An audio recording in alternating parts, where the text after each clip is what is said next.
5 শ্রেণীর ব্যক্তিদেরকে আল্লাহ তাআলা বন্ধু হিসেবে গ্রহণ করতে বারণ করেছে। যুবক ভাই, দিলের কানটা খাড়া করে দে, শোনো, কাদেরকে বন্ধু বানাও।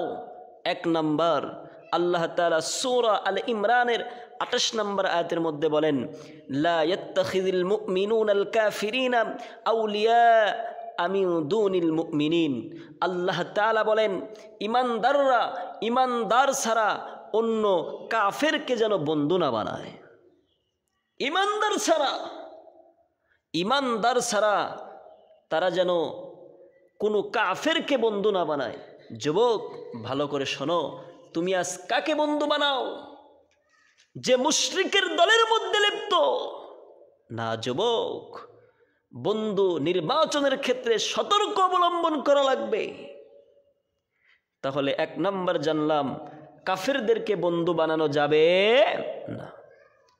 2 নাম্বার, আল্লাহ তাআলা সূরা মায়েদার 51 নম্বর আয়াতের মধ্যে বলেন, ইয়া আইয়ুহাল্লাযীনা আমানু লা তাত্তাখিযু ইয়াহুদা ওয়ান নাসারা আউলিয়া।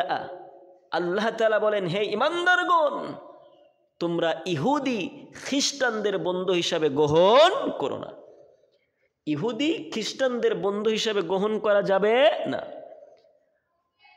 যদি তোমাদের মধ্যে কেউ যদি তাদেরকে বন্ধু হিসাবে গ্রহণ করে, ওমাইয়াতাওয়াল্লাহু মিনকুম, তোমাদের মধ্যে কেউ যদি খ্রিস্টান ইহুদিদেরকে বন্ধু হিসাবে গ্রহণ করে, আল্লাহ তাআলা বলেন, ফাইন্নাহু মিনহুম, ওই ব্যক্তি কাফেরদের অন্তর্ভুক্ত হয়ে যাবে। বলেন নাউযুবিল্লাহ, কাফেরদের অন্তর্ভুক্ত হয়ে যাবে। তুমি চিন্তা করছো যুবক, কাদেরকে বন্ধু বানাও? খবরদার, খ্রিস্টান ইহুদিদেরকে কখনো বন্ধু হিসাবে গ্রহণ করবা না যুবক। যুবক ভাই, একটু চিন্তা করো, আল্লাহ তোমার বিবেক দিয়েছে, এই বিবেককে কাল কিয়ামতের ময়দানে প্রশ্ন করবে। এর জন্য প্রিয় যুবক, খ্রিস্টান ইহুদিদেরকে কখনো বন্ধু হিসেবে গ্রহণ করা যাবে না। 4 নাম্বার, আল্লাহ তাআলা সূরা মায়েদার 57 নম্বর আয়াতে বলে, যারা আমাদের ইসলামকে নিয়ে, যারা আমাদের দিনকে নিয়ে, যারা আমাদের ইসলাম ধর্মকে নিয়ে যারা উপহাস করে, তাদেরকে বন্ধু হিসেবে গ্রহণ করা যাবে না। এর প্রমাণ আল্লাহ তাআলা সূরা মায়েদার 57 নম্বর আয়াতের মধ্যে বলেন, ইয়া আইয়ুহাল্লাযীনা আমানু লা তাত্তাখিযু ওয়াল্লাযীনা ইত্তাখাযু দীনাকুম হুজুয়া। আল্লাহ তাআলা বলেন, তোমরা তাদেরকে বন্ধু হিসেবে গ্রহণ করো না যারা তোমাদের ধর্মকে নিয়ে, যাদের তোমরা বন্ধু হিসেবে গ্রহণ করো। যে মুসলমানকে বন্ধু হিসেবে গ্রহণ করো, ওই মুসলমানই তোমাদের ইসলাম নিয়ে কটূক্তি করে। ঠিক কিনা বলেন? আজকে এমনও যুবক আছে, মুসলমানের ঘরের সন্তান, কিন্তু ইসলাম ধর্মকে নিয়ে, তাদের ধর্মকে নিয়ে আজকে কটূক্তি করে। আছে না নাই? যুবক ভাই, এমনও যুবক আছো তোমরা, যে যুবক এমন বন্ধুকে বন্ধু হিসেবে গ্রহণ করার কারণে তুমি ইসলাম থেকে ফারেক হয়ে যাচ্ছ।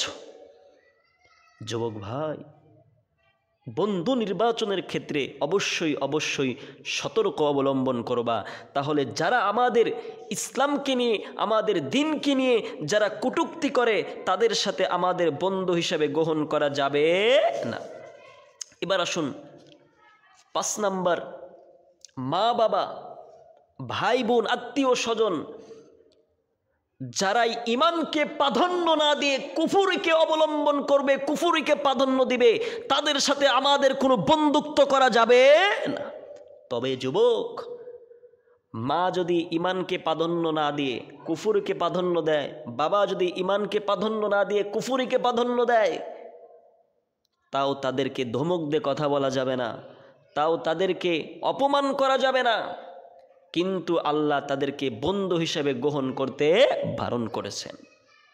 আল্লাহ তাআলা সূরা তাওবার 23 নম্বর আয়াতের মধ্যে বলেন, আল্লাহ বলতেছেন, ইয়া আইয়ুহাল্লাযীনা আমানু, হে ঈমানদারগণ, লা তাত্তাখিযু আবাআকুম, তোমাদের বাবা, তোমাদের দাদা, ওয়া ইখওয়ানাকুম, তোমাদের ভাই, আউলিয়া, তাদেরকে বন্ধু হিসেবে গ্রহণ করো না।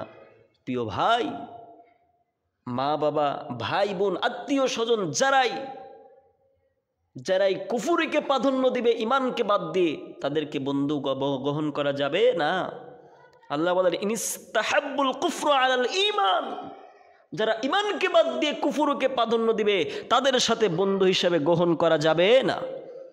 এর জন্য যুবক ভাই, বন্ধু নির্বাচনের ক্ষেত্রে অবশ্যই অবশ্যই সতর্ক অবলম্বন করা লাগবে। এর জন্য আমরা সকলেই বন্ধু নির্বাচনের ক্ষেত্রে আমরা অবশ্যই সতর্ক হব ইনশাআল্লাহ।